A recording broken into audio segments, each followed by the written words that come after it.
Seriously, did anyone look at the NFL schedule before it actually came out? What is the league doing here?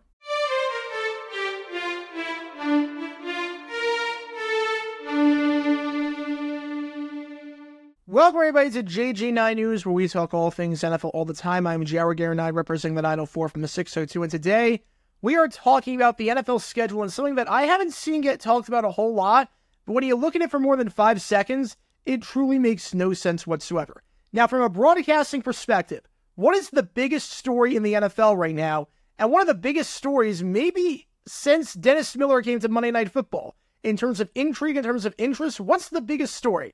By far, it's Tom Brady's debut as a color commentator on the #1 team with Kevin Burkhardt. Fox has the Super Bowl this year, and they went all in getting Tom Brady. He didn't commentate any games last year despite signing that contract, but now he is ready to call games after a $375 million contract, and Fox spent a ton of money to block out CBS from getting a Week 1 exclusive doubleheader.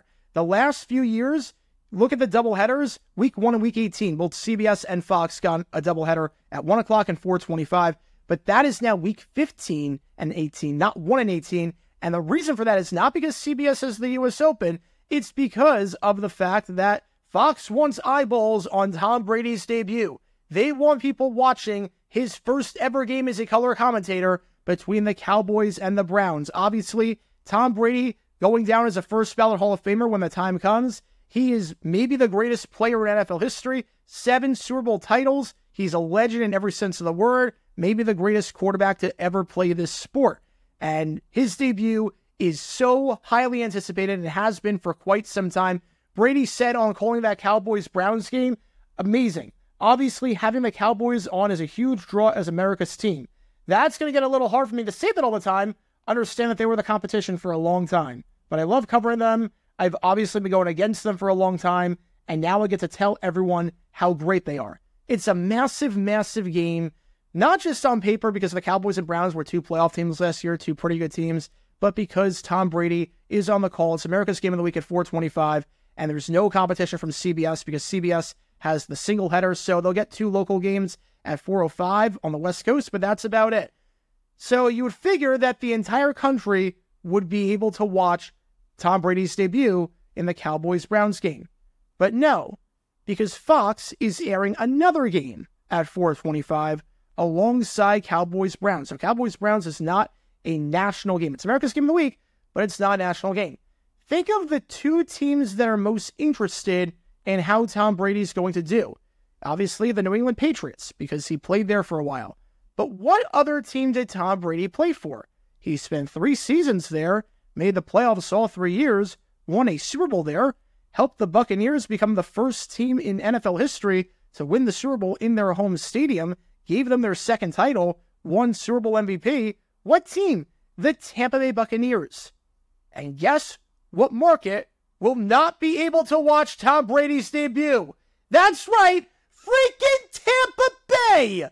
If you are a Bucs fan in Tampa Bay and you want to see how Tom Brady does, guess what? You're out of luck because your quarterback's debut as an announcer, the $375 million man, is not going to be televised in Tampa because Fox decided to have multiple games at 4:25, and one of them involves the freaking Tampa Bay Buccaneers. The Buccaneers play the Commanders at 4:25 at the same time as Cowboys-Browns on the same exact network. So if you are a Bucs fan, you cannot watch your quarterback make his announcing debut, even though you probably really want to do that as a fan of his, and probably because he's going to wind up in the Ring of Honor someday, and he is one of the greatest players in franchise history despite spending 3 seasons there. You can't watch it. You cannot watch it. That game is at 4:25. It's not a 1 o'clock game. It's not a game on CBS. It's a game on Fox that is taking away from the audience that can watch Cowboys-Browns. They might be saying, okay, well, if Commanders-Bucks was at 1 o'clock, that's too many games in the early window. If you didn't have Commanders-Bucks at 4:25, it would be a 9-3 split. 9 early games, 3 late games. You don't want that. Well, that's not entirely true. Because in week 2, you have a 10-3 split. You have 10 early games and 3 late games. And in week 9, you've got a 9-3 split. You got 9 early games. You got 3 late games. So it's absolutely doable. they have no problem doing a 9-3 split at times. That seems to be the norm during certain weeks when they have a full slate. You also might say, well, they had to put some game on. Fox needs multiple games at 425. They can't just show a game across the entire country.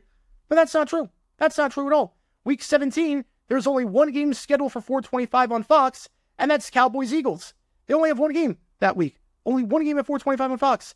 So that's going to be shown nationally. They've done that before. Chiefs-Bills a few years ago, that was shown in front of the entire country. Cowboys have played on national TV at 425 in the entire country with no other competition on Fox. You can show a game nationally. It's been done many times before. You don't have to have multiple games on the same network at 425. If you have America's Game of the Week, you can show one game and that's it. And you obviously don't have to put Commanders-Buccaneers at 425 because it's two East Coast teams. It's not like it's a West Coast situation where the Buccaneers play in Los Angeles. There was a team called the LA Buccaneers back in the 1920s, but it's not like it's a situation where Tom Brady played for a team in LA. You have to put the team there at 425 or in the later window because you can't play them at 1 o'clock. You can't play a 10 o'clock home game.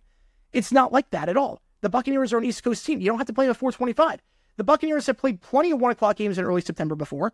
That's not an issue. In 2011, even, they opened the season at home against the Lions at 1 o'clock. You might say, well, it's too hot in Tampa, and that's why it's a 425 game. Then, number one, why is it on Fox? Why does Fox have that game? Number two, why then do they open up the season in Tampa? You don't have to open up in Tampa. You can open up week 2. It's not like it's a situation when the Buccaneers are coming off the Super Bowl title where you have to open up the season in Tampa. It's not like that at all. And then number 3, if the excuse is you can't do it at 1 o'clock because it's too hot, then why in week 1 are the Jaguars and Dolphins playing each other in Miami? Why is that a thing then? If it's too hot and that's why it's a 425 game, why is it on Fox? Why is it in Tampa and not another game? And why do you have two Florida teams playing at 1 o'clock that same day? It doesn't make any sense. Again, I'm not saying that Cowboys-Browns needs to be nationally televised across the entire country. You can have a second game at 425 on Fox. That's not an issue. That's not the issue here. The issue is that it's the Buccaneers game and not any other game. Literally, if Fox put any other game at 425, I'm not batting an eye. I'm honestly not raising any eyebrows. I'm not criticizing this at all. Believe me, I am not. It's the fact that Tom Brady played for the Bucs.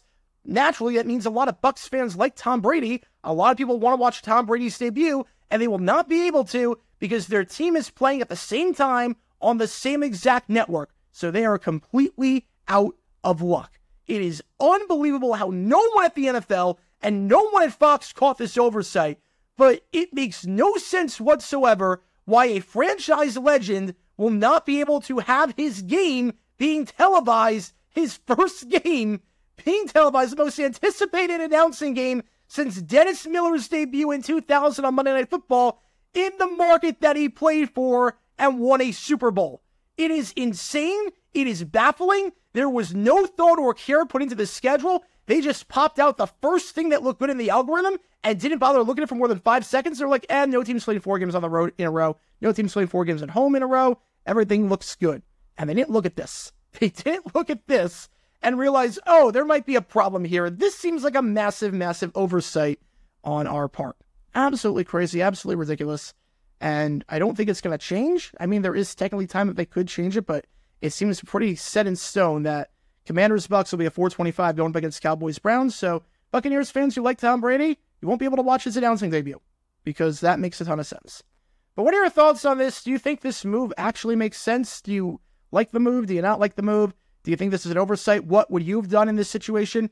How do you think the Buccaneers will do? And how do you think Tom Brady will do as an announcer? Do you like the fact that he's number one with Kevin Burkhardt? Do you think $375 million is too much for a guy like him? Do you think Greg Olson's demotion is deserved? Let me know your thoughts in the comments down below.